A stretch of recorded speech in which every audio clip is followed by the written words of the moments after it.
Now, last week, the Centers for Disease Control and Prevention published an article in the Morbidity and Mortality Weekly Report, better known as the MMWR, titled Serious Bacterial Infections Acquired During Treatment of Patients Given a Diagnosis of Chronic Lyme Disease in the United States. And it received a ton of attention. Not just blogs and stuff like that, but from media, major publications reported on this. However, my guest today was not so enamored with the article and is here to talk about it with me. Joining me today is Lorraine Johnson, JD, MBA. Lorraine is the CEO of LymeDisease.org. She has published over 40 peer-reviewed articles on issues related to Lyme disease, including 2 large-scale patient surveys and 2 commentaries on big data and patient-powered research networks. She's also co-authored the treatment guidelines of the International Lyme and Associated Diseases Society. She currently serves on the Open Science Expert Panel of the Patient-Centered Outcomes Research Institute. So we've got a big biography here, and welcome, Lorraine. Thank you so much for having me, Robert. So glad to have you. I actually caught your one of your tweets, and that's what caught my attention on this issue. And before we start, let me give the audience, who may not be familiar with it, an overview of the MMWR article. And essentially, the report describes some cases of some extreme conditions like septic shock, osteomyelitis, C. diff infections, abscesses, all resulting from treatments due to the treatments that are used for chronic Lyme disease. And in addition to questioning the treatment regimens for chronic Lyme, they also question the diagnosis of chronic Lyme and, in fact, the whole term chronic Lyme. Now, in response that you published on a PubMed along with Dr. Ralph Stricker, you write, the resultant biased report raises scientific and ethical issues about the CDC's role in promoting the best care for patients with tick-borne diseases. So, Lorraine, what are the scientific issues that you want to raise? Well, I think that the MMWR report raised the scientific issue of what is the adverse event rate for using intravenous antibiotics to treat Lyme disease. That's the scientific issue that was raised. I think there are ways of approaching a scientific issue like that. And typically what you do is you look to the FDA drug approval and you see what the adverse event rate that was noted by the FDA, and you look to see if there are other diseases that are using this type of medication and what their adverse event rate is.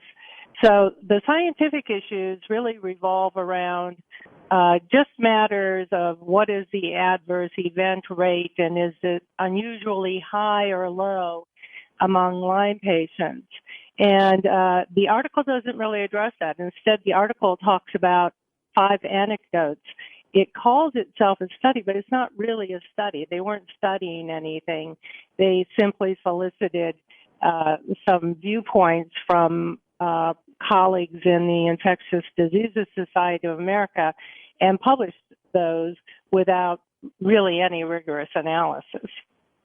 Okay, and then you also discuss the ethical issues, and you specifically point to one CDC scientist, Dr. Christina Nelson. Can you talk about that? Yeah, it's rather interesting. You know, PubMed Commons is a really lovely forum for people who have published articles in peer review to be able to post comments. And when it was first launched a number of years ago, it was shortly after an article had come out that was also authored by Nelson, and it was an article listing a single case of an adverse effect from IV use in the treatment of chronic Lyme disease. And this one happened to deal with C. difficile. But at that time, I posted a comment back with Dr. Raphael Stricker, and we said essentially, one anecdote, are you really going to cite one anecdote as science and use that as as an argument that should be persuasive? You ought to be looking at a much broader spectrum. And certainly, an anecdote of one just cannot tell the complete story. So, there actually have been published articles on the safety of intravenous antibiotic therapy. In fact, Dr. Raphael Stricker and I, along with colleagues, published an article looking at 200 cases of patients who are treated with IV antibiotics for chronic Lyme disease and looked at the adverse event rate and found that it was, in fact, no different than the adverse event rate for using intravenous antibiotics in any other disease. So the question then becomes, well, why are we elevating an anecdote to the level of scientific evidence and using it to cause public concern when we have the FDA that has looked at the safety profile of IV antibiotics, and we also have an actual study that was done that looked at 200 patients and found that the adverse event rate was no different than it was for other diseases. So that doesn't mean that you don't stop, pause, and consider when you're thinking about using intravenous antibiotics. There is a risk associated with the use of any medication. Sure. And so you always want to be considering weighing the benefits and the risks of that medication for this particular patient in their particular circumstances.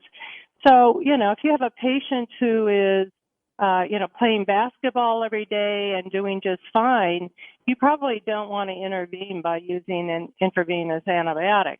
But if you have somebody who's bedridden or somebody who has had to quit their job and is unable to work and has a poor quality of life, then you want to consider what types of measures you might take to restore that person's health.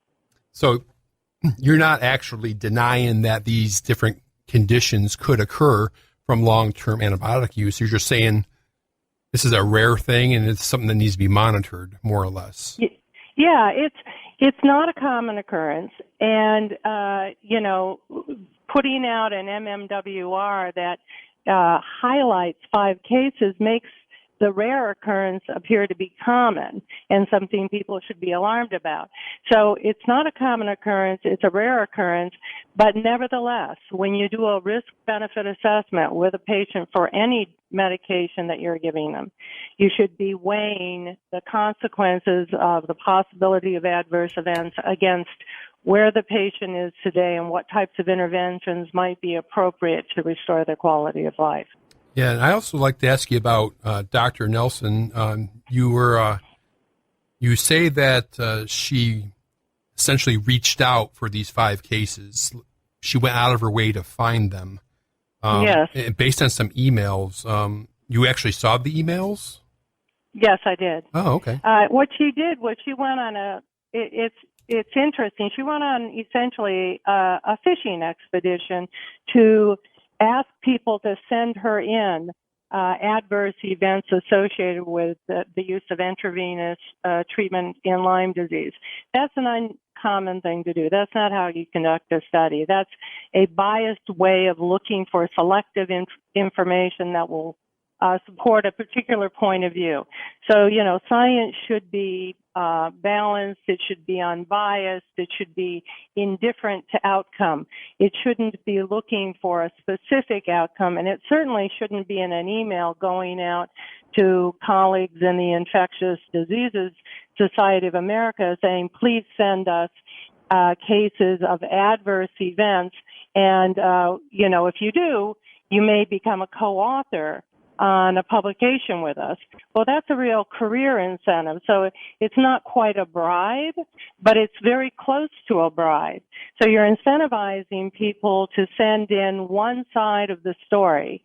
A more balanced inquiry would have been, tell us instances where patients have benefited from IV antibiotics, and tell us instances where patients have not. Maybe now you're looking at least two different ways that something might play out.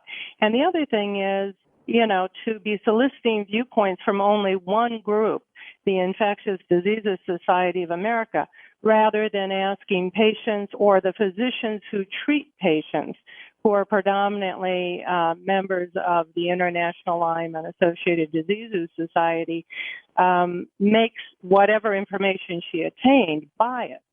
And the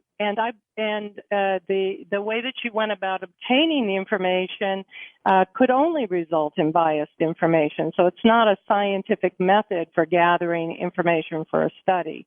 It's the way that you gather arguments for a debate. Now, have you or your colleagues ever tried to contact the CDC about these issues that you're bringing up right now?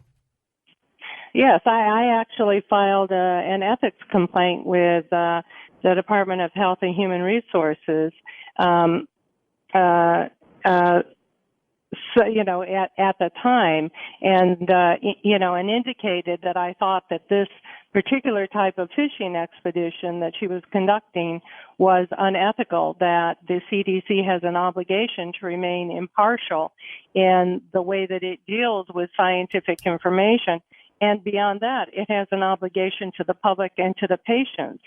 And this action was not in keeping with that type of standard of conduct. Now, since I've been doing this, there's always been like this divide. There's I like to call it the establishment, the CDC and IDSA, and then the Lyme advocates. And there's always been this divide. And I guess my question is, for Lyme disease advocates like yourself, Lorraine, what is the CDC's motivation to put out something like that, or to not want to diagnose and treat patients appropriately? Because they don't do that with any other disease that I'm aware of. Yeah, I don't know if they do it with other diseases. I think that what is happening here in part is that you have essentially a turf war going on between two medical specialty societies, the IDSA and the International Lyme and Associated Diseases Society. And it's a turf war that's not necessarily got the patient's best interest at heart. So the IDSA, a lot of members of the IDSA are predominantly, they're not usually primary care physicians. They're usually secondary care, tertiary care, or researchers. And a lot of the people who are involved in the IDSA guidelines were researchers who had conflicts of interest with industry. So, the sorts of recommendations that were being promoted by the IDSA were recommendations that were biased by conflicts of interest with industry. And the CDC is an organization that looks at infectious disease, and when they do, they tend to rely on academic experts who are predominantly in the IDSA. So a lot of the members of the CDC are members of the IDSA, at least in the area of infectious disease. So you just get an inherent bias that's formed by the people who are working in the organization. And that's what I think is driving it, is a bias that is coming from essentially the viewpoints of the IDSA that are being incorporated by the CDC, really without care and without thought for the consequences to the patients. Now, off the top of your head, I know this is off the cuff, but can you cite one conflict of interest that you just mentioned? Oh, yes. I mean, I've written an article on it, which I could provide you with a citation for Sure. I can link to it later. on the website. Mm-hmm. Right, but no, there are a number of members of the IDSA who do. Gary Wormser is probably the most well known. He has interest in commercial Lyme tests, and commercial Lyme tests are notoriously poor at detecting Lyme disease, and yet they are required under the IDSA guidelines for diagnosis. So that means a lot of patients are going out and having tests conducted more than once in order to get a positive test that they need to get a diagnosis and to get treatment. Okay. All right, let's switch gears a little bit, and I want to just talk about some general Lyme disease information with you. And since the CDC is not too thrilled with the term chronic Lyme disease, can you define what chronic Lyme is? Well, chronic Lyme disease, the term, is an evolving definition. And I think the IDSA came out with some terminology for it back in 2004. They decided to change the name to post-treatment Lyme disease syndrome. That was a proposed name change. Chronic Lyme disease has always been called chronic Lyme disease, from time immemorial. But in 2004, they decided that they wanted to change the name. And changing the name, casts the implication that whatever is going on is a post-infectious etiology, meaning that whatever is driving the symptoms of the patients is not caused by infection. And I think that was why they proposed having the name change. But their definition, essentially lists the number of criteria that you have to have had in order to have been originally diagnosed, and then there has to have been a lapse of 6 months after which you continue to have persisting symptoms, notwithstanding the fact that you were treated with a short course of antibiotics. And a lot of the chronic Lyme disease definitions that are, being promulgated now are not that different.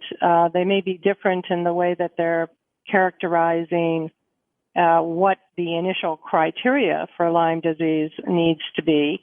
For example, an EM rash, a large percentage of patients don't get an EM rash.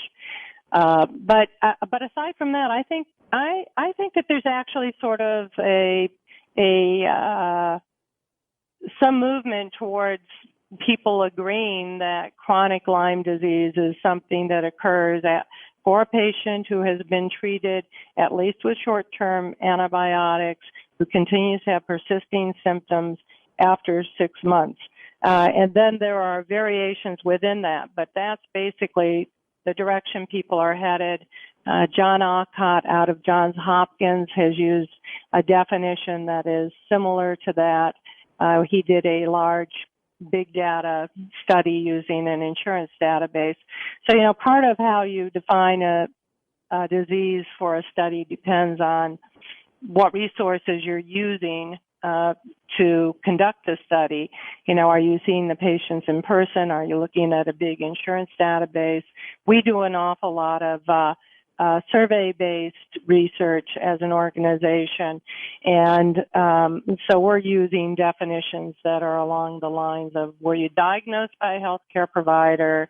Did you have supporting lab serology? Were you treated at least short-term for Lyme disease, and did you continue to have persisting symptoms after 6 months? Now, do you subscribe to the CDC definition they had in the MMWR paper, a non-specific diagnosis without a consistent definition? Well, no, I don't think that. Well, Lyme disease we have some fundamental problems in that we don't have a good biomarker.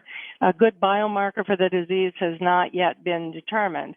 So what we have is antibody tests that rely on the individual's immune response to infection to determine whether there's infection present. antibody tests can only tell you whether somebody's been exposed to an infectious agent. They don't tell you whether they have active infection. What we need in the disease is we need an active biomarker, but there really has been very little progress in that direction over the past 15 years. In fact, the last study of chronic Lyme disease treatment was funded by the NIH over 15 years ago. And when I look out and I see, how poorly the science has developed in Lyme disease, I really do believe that it's a reflection of the fact that the federal government has not put dollars into solving this problem. Lorraine, what's the appropriate treatment for early Lyme?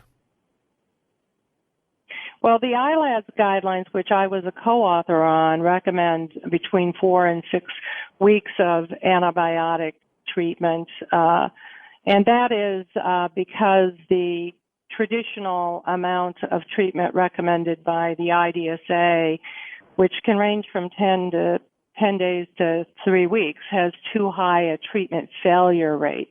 So you really do not want to have patients fail their initial treatment of Lyme disease. It becomes much more difficult to treat further down the line. So making sure that you've given them an adequate amount of antibiotics to really try to address the infection in the first place is essential. Right. And what's the appropriate treatment for chronic Lyme? Well, for chronic Lyme, it really depends on the individual patient, and it depends on how sick they are, whether they're able to work, what their functional impairment is, and it depends on what their symptoms are. So a lot of it is, tracking symptoms, treatment response. Is this somebody who's responding well to treatment? Are they on the right treatment? Have we identified all the co-infections? Because we talk about Lyme disease, and we talk about it in a very loose fashion, but ticks can transmit a number of co-infections. 6 or 7 are pretty routine, and you don't know exactly what you're treating in an individual patient. You may be treating a stew of pathogens because ticks are really sort of, they're sewers of infection. And when they bite you, they transmit whatever they have inside of them. So that's part of the problem, too, is that a number of patients that we say have Lyme disease really have Lyme disease and co-infections at the same time, and those people are having a hard time having a hard time recovering with short courses of treatment. So if you look at some other diseases that are known to be very serious, aggressive, persistent diseases like tuberculosis, you'll see that treatment regimens may be 2 years for that type of a disease. That's true. But in Lyme disease, they're saying if you go beyond, 30 days or 90 days, that you're in long term. You're not in long term. You haven't even approached long term. Long term would be 2 years of treatment. But we don't know when enough treatment has occurred. We don't have the tests that will tell us, well, we have eradicated active infection. There's no tests on the market that can tell a patient that they do not have Lyme bacteria with them or the co-infections within them. So that's an ongoing problem, which means you really have to be making these evaluations clinically. On the website, LymeDisease.org, it states, Lyme disease is a clinical diagnosis based on your medical history, symptoms, and exposure to ticks. Because the typical diagnostic tests for Lyme are so insensitive, a negative test result does not mean you don't have Lyme. So, Lorraine, are you saying that the available CDC recommended test, which is called the 2-tier system, is not adequate for diagnosing Lyme disease? Yes, I am saying that. The 2-tiered system will fail to diagnose more than half the people who have Lyme disease. It's just simply an insensitive test. Tests can be highly sensitive, which means that they identify all cases of a disease, or they can be highly specific, which means that they don't mistakenly identify somebody who doesn't have the disease as having the disease. The problem with Lyme disease is we have diseases that are highly specific, meaning if they're positive, you have the disease, but we do not have tests that are highly sensitive. So and particularly when you're using a two-tiered testing serology standard, you're going to be missing a lot of patients with Lyme. I just want to put that in perspective with AIDS testing. AIDS testing is like, 98% sensitive, 98% specific. Lyme disease, the sensitivity of the test is below 50% when you're using two-tiered serology. Now, so what's better? Yeah, that would be a good question. So what's better hasn't yet been developed. There's, I think that the best tests right now are using standalone Western blots, and they're using there's a criteria that was put forth in a number of studies years ago by Ma and Engstrom, and they essentially were looking for 2 bands rather than 5 bands out of 10. And that is a much more sensitive means of measuring whether a person has been exposed to Lyme disease. And there are lab companies out there that are doing that, but they're not the ones that the CDC is promoting. So that's been a problem. Plus, two-tiered automatically. It's just the initial test, the ELISA test, is not very sensitive in the first place. So you miss a whole bunch of people, and then you put them through another test that misses a whole bunch of people. What we really need is we need a direct detection test. So a direct detection test would be one that actively identifies the infection when you have it. And there are some direct detection tests. PCR is a pretty common direct detection test, but it's not very good in Lyme disease because the spirochetes are kind of sparse in the blood. So if your blood draw doesn't contain the spirochete, you'll have a negative. So they're not very the yield on the test is just not very good. There's a lot going on in diagnostic testing right now. The field is really pretty much exploding, and we really need better tests in Lyme disease. But it's the question is whether there'll be enough commercial interest to do it, and whether the guys who are holding interest in the old tests will stand aside and allow new science to come forward. We've been dealing with lousy tests in Lyme disease for decades. All right. Now, I published something a couple of weeks ago on this new test from Global Lyme Diagnostics. Are you familiar with that? I'm not familiar with that. Okay. I just wanted to get your thoughts on it. All right. Now, the test that ILADS, is that the appropriate way to say it? ILADS. Uh-huh. What test do they recommend to their physicians? Well, they're recommending that physicians use tests that show the individual bands of antibody response, and that clinicians look at the bands to see, some of the bands are really highly specific for Lyme disease, and some of the bands are not. So if you have certain bands, you're far more likely to have Lyme disease than if you have others. So they're recommending that physicians actually get the full banding of the results of the Western blot as opposed to simply a yes or a no. Some of the labs just say yes or no, you don't have it, but they don't give you the information underlying that conclusion. Okay.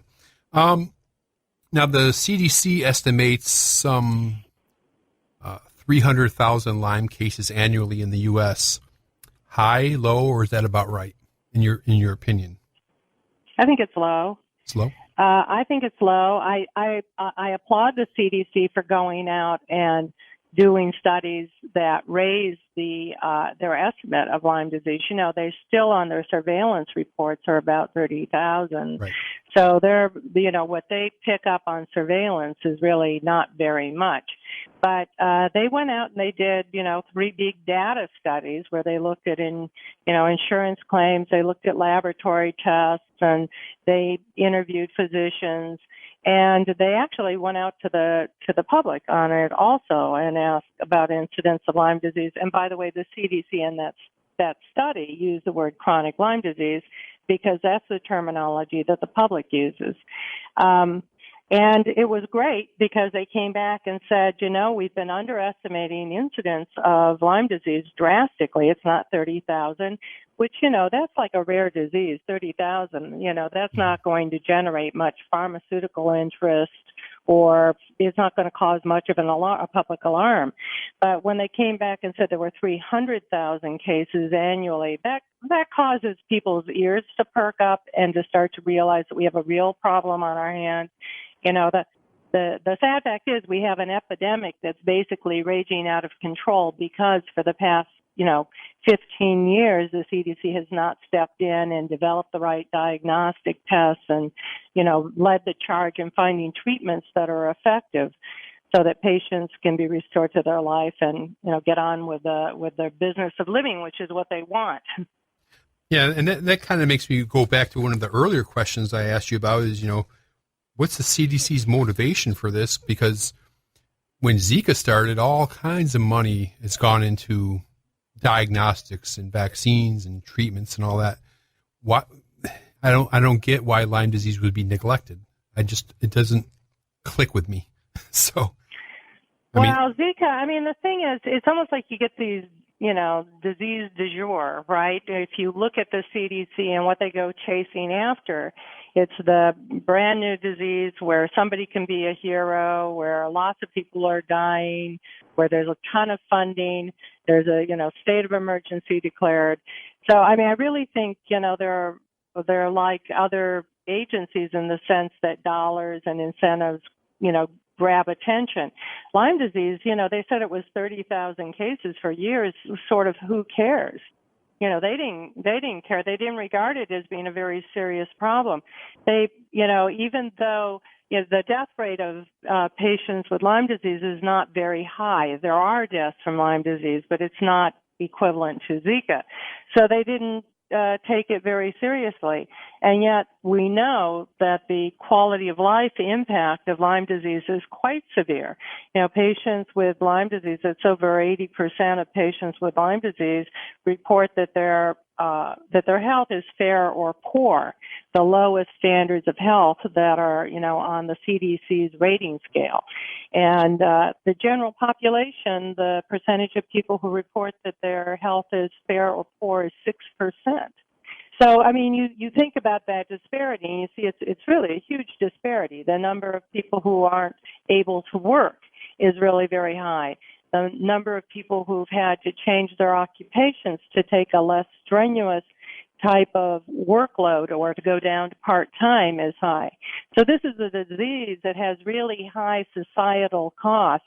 And, essentially what's happening right now is the patients aren't being adequately treated and they're being displaced onto social services, or their family is picking up the weight of having somebody who's no longer able to work, or their community is. And that type of displacement of costs makes it a little bit invisible. It's interesting, even insurance companies, you would think, well, the insurance companies, if they're not having to pay for, a longer term treatment, or they're not having to pay for extended IV treatment, you'd think, well, the insurance companies are really saving a bundle. But I don't think they're saving a bundle.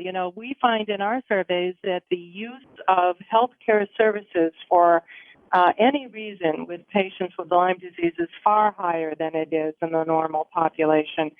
And, a study out of Johns Hopkins by John Alcott and Adrian also verified that the healthcare utilization rates for patients with Lyme disease were very high. And these healthcare utilization rates, the questions that you use to determine these are CDC-generated questions. So it's pretty clear that we have a serious problem, but nobody's really been putting a spotlight on who's bearing the costs of these untreated patients, or, patients who aren't being adequately treated and restored to health. And the fact is there's a lot of different organizations, including the government, that is bearing the cost of the burden of patients who remain ill with Lyme disease. Okay, earlier in the interview, you alluded to something called My Lyme Data, and this is a study or a project. Can you talk about that a little bit? Yes. My Lyme data is the largest study of Lyme disease that's ever been conducted. It is a patient registry that we launched at the end of 2015. We have over 8,300 patients who have enrolled in the study so far. That puts us in the top 10% of patient-driven patient registries in the nation. So really a very highly successful project. And we ask about questions concerning diagnosis, treatment, symptoms, quality of life, functional impairment. And we go on and then we track symptoms quarterly. So what we're looking to do is we're looking to find out what treatments are working, what treatments aren't working. Are there subgroups of patients who get well? Are there subgroups of patients who have a harder time with the disease, who struggle more? So identifying those subgroups of patients and how they respond is really important. And it also will help determine biomarkers for the disease. So in addition to being, a survey-based study over time, it is also a research platform. So if researchers are interested in conducting a randomized controlled trial, they can contact us, and if their study is a study that is intended to benefit patients, we can help them with defining the problem, with recruiting the patients, with disseminating the results. We're out there to help foster research from all sides because Lyme disease has been a research disadvantaged disease. Okay. And you're the CEO of LymeDisease.org. What is LymeDisease.org and what do you guys do? We're the largest communications network in Lyme disease and the number one trusted source of information on Lyme disease by patients. If you do a Google search for Lyme disease or Lyme disease symptoms, we're routinely in the top 3 on a search engine results. Maybe we'll be ahead of or behind the CDC on any particular search. We also have a symptom checker that we provide that allows patients to go through and answer a series of questions about exposure to Lyme disease and what sort of symptoms they might have to help them determine whether they're at risk for Lyme disease. And they can print out the results from that and take that in to see their physician and have a conversation about the possibility that they may have Lyme disease. So that's another service that we offer to patients who think that they may have Lyme disease but just really don't know and haven't been diagnosed yet. But we provide a lot of information. We have more information than probably all other Lyme disease organization websites combined. We've just been at it for 29 years. We were one of the first Lyme disease organizations formed. We're a grassroots organization, so everything we do is from the bottom up. It's all patient-centered and trying to improve the quality of life for patients with Lyme disease. And do you guys try to do anything in Washington as far as lobbying for your cause or anything like that? Yes, we do. We actually, we had quite a dialogue with the FDA about a year and a half ago. So when there's something that comes up that involves Lyme disease, for example, the 21st Century Cures Act, one of the little-known provisions of it provided for a Lyme disease working group, and we were instrumental in helping to get that passed.